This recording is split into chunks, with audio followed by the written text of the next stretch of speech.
Yes, it's true.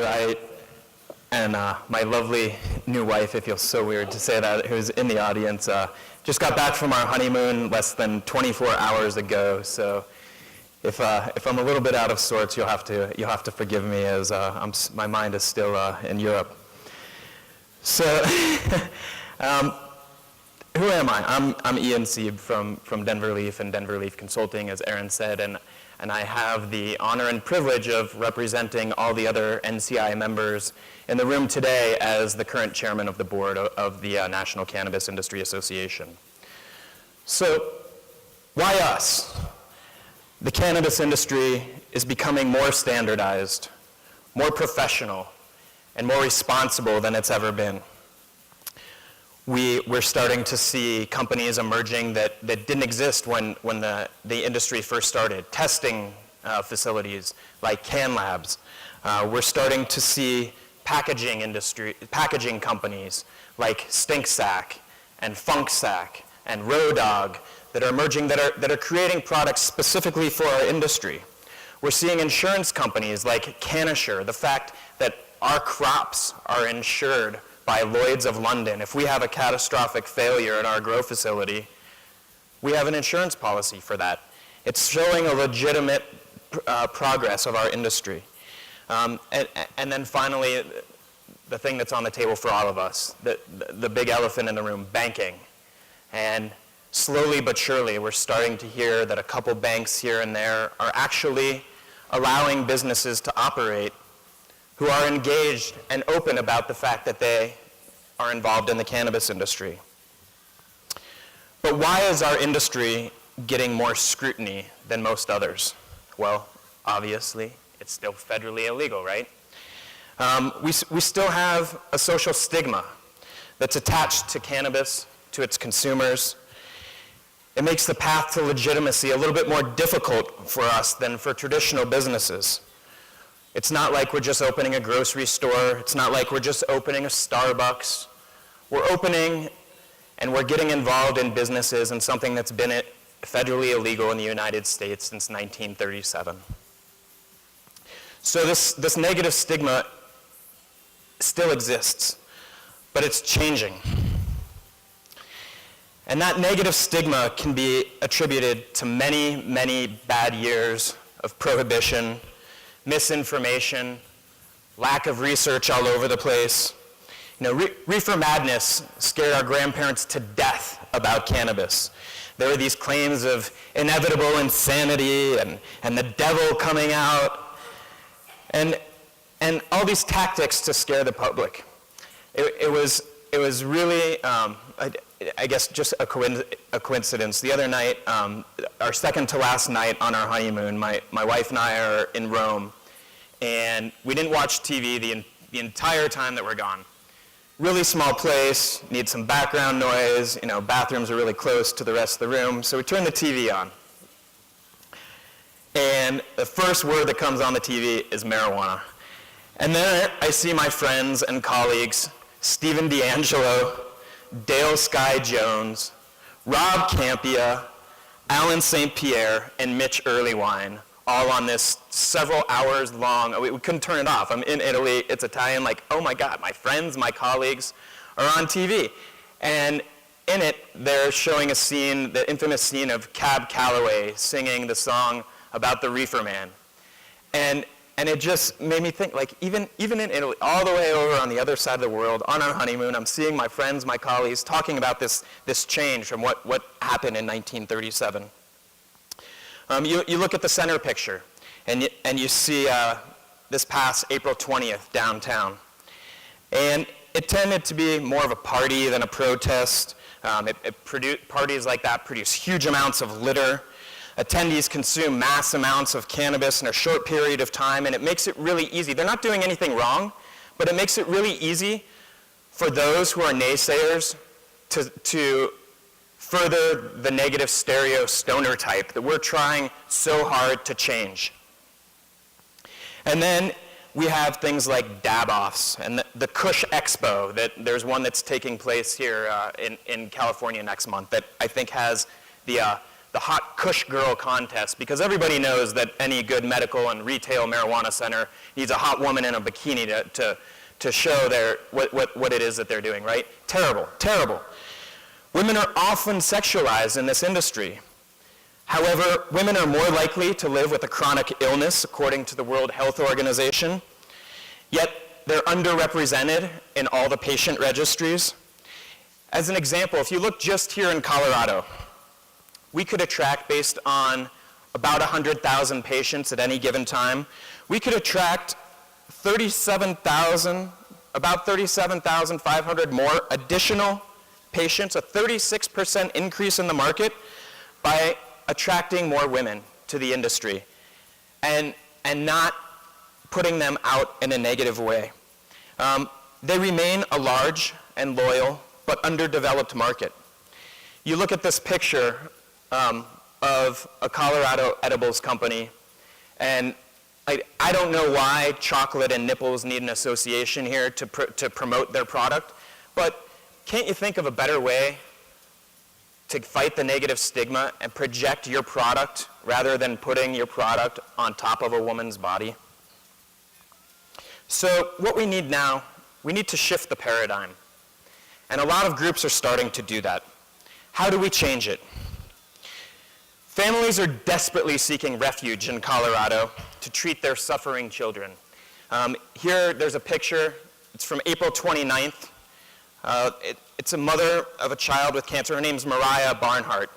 And here she's giving her 3-year-old daughter, Dahlia, a cannabis treatment with an oral syringe at her home in Colorado Springs. We keep hearing of these cannabis refugees, children and adults coming from all over the world because they can access the medicine here in Colorado that they can't anywhere else. I don't know if any of you know this gentleman in the middle. We all owe him a great debt of gratitude. That's Robert Platshorn. He's a strong and proud member of the National Cannabis Industry Association. Robert Platshorn is the longest serving prisoner in America who served 30 years under the Nixon regime.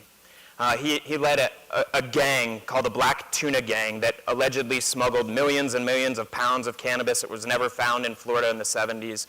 He was recently let out of prison in 2009, I think 2009, 2010. I had the opportunity of meeting him. I'm very lucky. He and my aunt are the executive directors of NORML in Florida, and so I get to see him fairly often. But he's 73 years old. He's not allowed to travel because he's still on probation. And so what did he do? He went into the state that has more senior citizens than any other state in America, into Florida, and he started something called the Silver Tour. The Silver Tour seeks to educate senior citizens about the benefits of medical marijuana. As Aaron and Bethany were talking about this evening, there's going to be a fundraiser for United for Care that's leading the campaign in Florida. Not the CBD campaign that was led to trick Floridians into thinking that medical marijuana is legal, but the real campaign, the one that we need to open our legitimate businesses in Florida. And so Robert's leading the way with the Silver Tour and educating seniors about the medical benefits of cannabis. If you haven't seen his little infomercial called "Should Grandma Smoke Pot?" I encourage you to check it out. He used to do infomercials before he went away, was friends with like Billy Mays and Ron Popeil, and really a smart way of educating seniors. And then we have Sanjay Gupta. Recently he publicly announced, not once, but twice, his support for the medical benefits of cannabis. So question to ask yourself, why are you a part of this industry? Or what do you want to do to change this cannabis industry? I'll tell you why we did it. Denver Relief is, we think, the longest continuously running center in Denver, Colorado. We've been around since May of 2009, just over 5 years, one of the longest in Colorado. But more importantly, we're founding members of NCIA. I'm sure this question was asked, and you have to forgive me because I wasn't here yesterday and I didn't get to see, but can I see a brief raise of hands of everybody in the room who is a member of the association? Wonderful. And how many of you are not members, but you're here to learn more about the organization? Wonderful. And how many new members are in the room that have joined since they've been here? Wonderful, wonderful. Thank you. So many of you know about the benefits. You know, we're fighting together to legitimize banking. We're fighting together for fair tax laws, and we're trying to legitimize the industry. We have stayed loyal to our advocacy roots. My business partner, Kayvon Khaled-Bari, who many of you may have seen moderate a panel yesterday, or Nick Heiss, or Jill Lamoureux, who is a partner at Denver Leaf Consulting. We're all speaking at some point yesterday on different panels, but we all have one collective thing that, we have many things that combine us, but we've all stayed true to our advocacy roots. All of us got into this industry for more than one reason. It wasn't just to make a lot of money. It was to help people. It allows us to reach out to the community, to give back to the community, to make a positive impact so that when we leave the world, we can leave and say that we've left the world in a better place than when we arrived. So we created the Denver Relief Green Team in 2010. And I'll tell you a couple of things about what we do, and then I'll get into why we've done it. So urban gardening is one of the things that we do. We work with a local farm. We do trash cleanups. The picture here that you see is not here in Colorado, but it's in Massachusetts at the Freedom Rally that took place last April 20th. We do free bicycle and wheelchair repair clinics, as Aaron was talking about in our courtyard. We had one last week where we just opened it up to anybody in the community who wants to ride down. We're located at 1 Broadway. We think we have the best address in Denver. It's right at the very center of Denver, and so we set up just a chart, or a sign that says free bicycle wheelchair repair clinics. Anybody from the community can roll up. We'll give them a free tune-up, fix their brake cables, something that is of low cost to us, but of huge value to the community. People come by, they see the sign, and it's based on donations. So we use those donations to simply fund the program, and we do it one Saturday every month, May through September. We do food and clothing drives, and I'll speak about that a little bit more because I'm going to challenge all of you today to join me in a call to action that we all together can stand by something and benefit us as an industry. So we'll get into that. And we fed the homeless as well. This is a picture of us working with an organization called Stand Up for Kids, where we go to a local church here that's located at 17th and Broadway, and we bring them food. So this is a little infographic. It's a little bit outdated about things that the Green Team has done a little bit more specifically. We've contributed, it says 1,673 hours, but we've actually, this is from last year, we've contributed a couple thousand hours of community service. You can see that, I don't know how well you can see the graphic, but you can see the number of Green Team volunteers each year since 2009. We started off with 1 volunteer in 2009. That was myself when we created the organization. We went to 17 in early 2010 for the 420 rally. Last year, we had over 200 volunteers. And this year, we are somewhere around the range of 300 to 400 different volunteers from the community. They're cannabis patients, their wives, husbands, children, relatives of both patients and people who are now using it for adult use. We have families that come out and help us. We think that we've fixed over 275 bicycles and wheelchairs during our clinics. We raise money. These are all very easy things that you all can do. We have a donation jar in our facility. And when people make a purchase, we ask them if they would like to contribute $1 to an organization where we've started a scholarship fund to send a young man. My business partner is a mentor with Denver Kids. And so we've started a scholarship organization to send this young man to college. You see the number of barrels of food that we've donated. That's times 10. Each one of those boxes represents us filling our barrels several times. And that's what we're going to get into with the challenge. We hold free grow classes. Growing cannabis isn't that easy, but educating people on how to grow it is. You educate your patients, they're going to come back to you. It's not easy. Generally speaking, they're going to come back. They're going to continue to purchase from you. But the fact that you can educate people how to do it on their own, you're not giving them a fish, you're teaching them how to do it. But it's a simple act of community service. The local farm that I was showing you here, the urban gardening, we've harvested over 500 pounds of food with them last year alone. So we go out there one Wednesday night every month in the summer, and we're working with a bunch of other organizations here in Colorado. We're working with Kim Sidwell. I'm sure you've seen her taking pictures around from a Cannabis camera, and Pink House, and MMC Depot, and Mass Roots, and Cannabuild, and Natural Remedies. And these are other cannabis businesses in Colorado that we've reached out to ask us to be a part of it, because it's not a competition. It's about changing the face of the cannabis user and changing that negative perception and the stigma that we spoke about. And so there's no reason that you need to enter into any one of these endeavors on your own. You do it collectively. Collectively, we have a larger voice. Very briefly, some of the other things that I spoke about, picking up trash. We have, for the past several years at the 420 rally downtown in Denver, the reason why we started it was because we recognize all of the trash that was going on at this rally when there's 50,000 people consuming cannabis in a single day, and what is left behind. So, but we're not the only ones making a difference. There's plenty of other people out there that are doing good things. Patients Out of Time, they're a nonprofit 501c3 corporation that's based out of Virginia.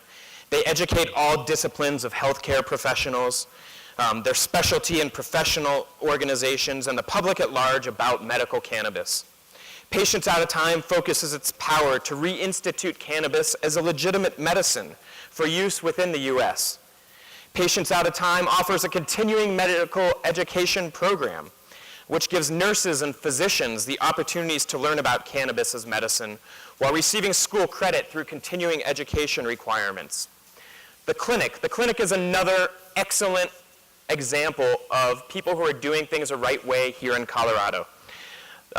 The clinic hasn't announced how much it raises from its participants and sponsors this past year. We know that they collected at least $32,000 just from 250 people paying $130 each to play in their golf tournament that's coming up in August. But that's on top of the $15,000 that was raised earlier this spring for the 2014 MS Walk in City Park, and more than $100,000 that they've donated from their facility since their tournament debuted in 2009. How many cannabis patients golf? I think it's reasonable to say there's a fair number that do. So it's easy for them to combine something that somebody's passionate about, as well as the need for helping people that are, quite frankly, medical marijuana patients from suffering multiple sclerosis. Another one, the Veterans for Medical Cannabis Access. They're committed to protecting the rights of veteran patients and healthcare professionals by advocating for safe and legal access to cannabis for all appropriate therapeutic uses, and to encourage research on cannabis as a safer treatment alternative. VMCA works with the Veterans Health Association Administration on crafting medical cannabis policy and ensuring that VA medical staff are well informed of the latest medical cannabis research findings. And then you probably all have heard about what has happened recently with the Colorado Symphony. Jane West and Edible Events, another NCIA member, recently came up with a brilliant plan. How many people like music and also enjoy cannabis? And the Colorado Symphony has just undergone their largest fundraiser ever to date, and it came here from people in the cannabis industry that donated money to some events that are taking place at a local, privately sanctioned art gallery where the symphony is playing and adults can responsibly and legally consume cannabis. There's some other organizations that I haven't put up there that are local. Grimy Gatsby, if you're familiar with Steep Hill Labs, the testing, or another test facility here in Colorado and California and Nevada, I believe. John Hunt, one of the gentlemen from Steep Hill Labs, has started an organization here in Colorado that's very similar to the Green Team. There's a gentleman named Brent Kaufman here in Colorado that started something called Guerrilla Healer, where he is trying to find the trim from private growers and private caregivers and turning it into oil and being able to donate it. So that's all well and good. There's a ton of examples of ways that we have done things. But what can you do? Community Service 101. How can we help you expand what it is that we're doing as a mission? It's really quite easy. Select a cause, something that's important to you, something that's important to your customers, to your patients, something that resonates with you. Find something, a family member that you know of that's gone through battling a chronic condition or a disease, or a child that you know of in the neighborhood.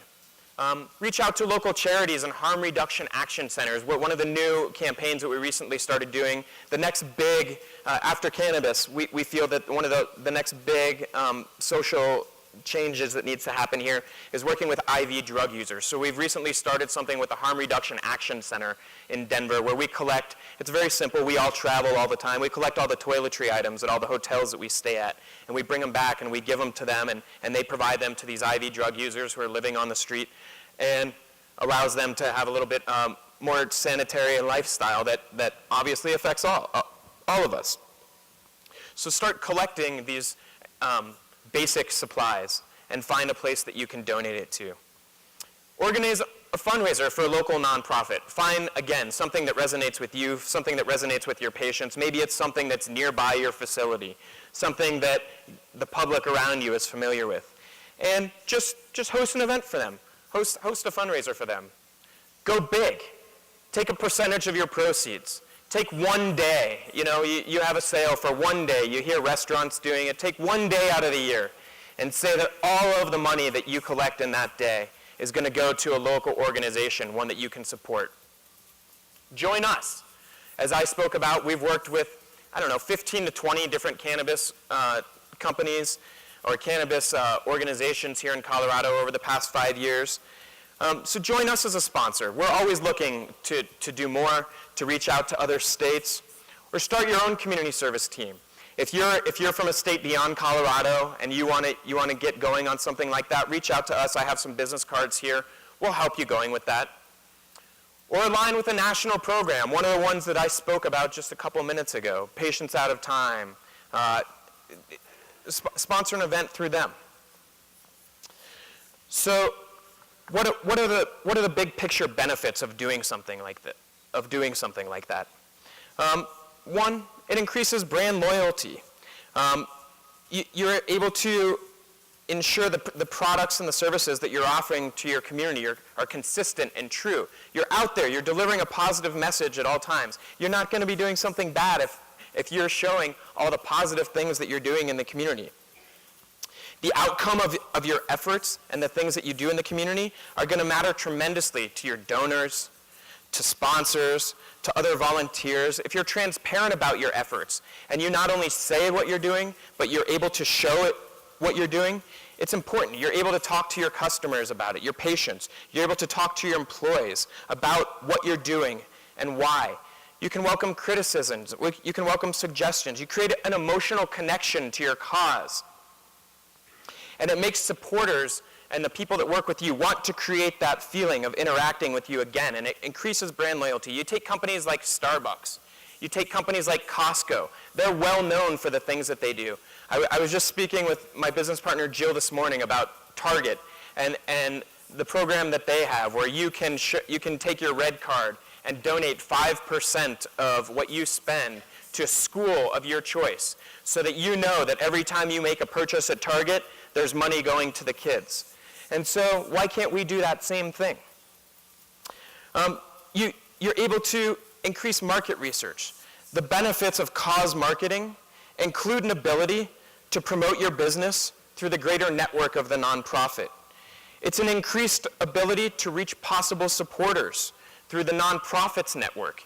You start doing work for a local community service organization. That community service organization has people that are looking to find a medical cannabis facility where they can go.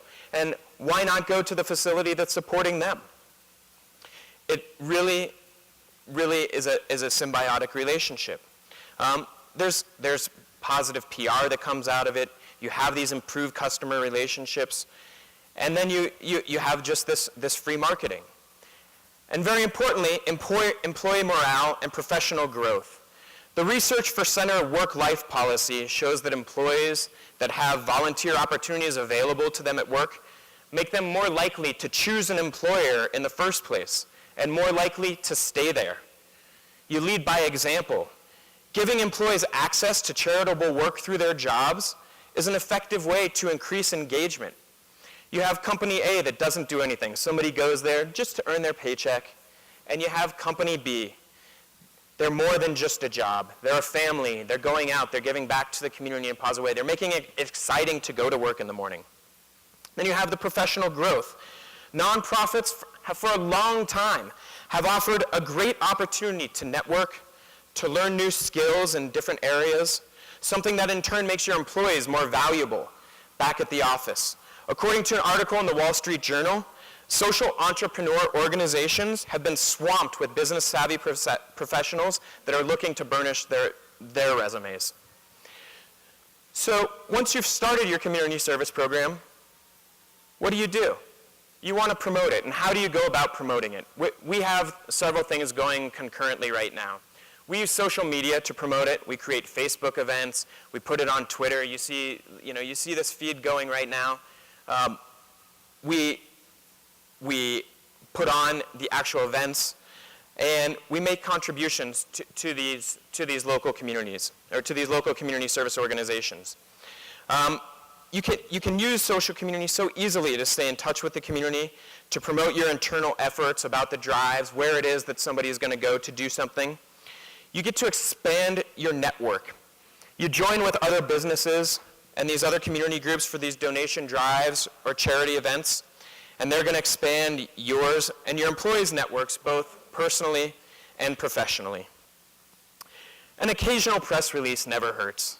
You're doing something positive for the community. You want to make that positive social change. You let people know. You're proud of what it is that you're doing. When you partner with a nonprofit, that group is going to be motivated to use its resources to promote you. You offer to donate a product or services for auctions, for fundraisers, for banquets or nonprofit events. Donate a portion of your proceeds to that specific charity in exchange for it promoting you to their members and to their donors. You ask the charity to send a press release to the media announcing your partnership to increase the chance that something will get printed. So today, I have a call of action to us. How many people in the room are from a Colorado-based cannabis company? Please keep your hands up. And how many of you, keep them up. How many of you in the room have an active cannabis organization in another state? Okay. So we've been doing something at Denver Relief for the past several years. And my challenge to you guys is to join Mass Roots. It's an organization here in Colorado. Cannabuild, it's an organization here in Colorado. They've both signed on with us in the past 3 days. My call to action to you is to join me in our food drive. We work with Jewish Family Service, which is a secular food bank here in Denver, Colorado. It donates food to anybody and everybody who needs food. We have a very simple 55-gallon drum in our facility. It says, have some food, leave some food, need some food, take some food. Our patients come in, they put some canned food in, we give them a discount on pre-rolled cigarettes, pre-rolled marijuana cigarettes. So my challenge to all of you is to get in contact with us. My phone number is right here, my email address is right here. I would like to help you put a food barrel in your facility. We'll contact Jewish Family Service. You're going to reach out to your patients, to your customers, if you're an adult use facility, and you're going to offer them whatever it is that you're going to offer them. Maybe it's nothing. You just tell them that you're going to start to collect food. When that food bin gets full, we're going to contact Jewish Family Service, and they're going to come and pick up the food bin. Once we get 15 other groups signed up, we're going to issue a press release that talks about how at the Cannabis Summit, the National Cannabis Industry Association, we united collectively together, all of our cannabis organizations decided to start something collectively, and we're going to make a big announcement about it, and it's going to benefit all of us in a positive way. You with me on that? Is that something that we can all do collectively? How easy was that for us to all together engage in a community service project just now? That took 2 minutes, literally no effort. It's going to cost $50 maybe to get a barrel, to get it wrapped. We'll help you get all of it wrapped.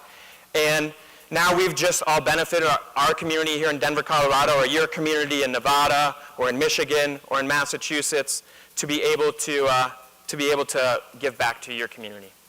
So I'm going to leave 2 minutes for questions. We have time for any questions. Does anybody have any specific questions? That's everything that I have for you, but if anybody does have any specific questions about starting a community service project in your community or anything related to community service at all, I'm all ears. All right, if there aren't, yeah, please. Yes. Mm-hmm.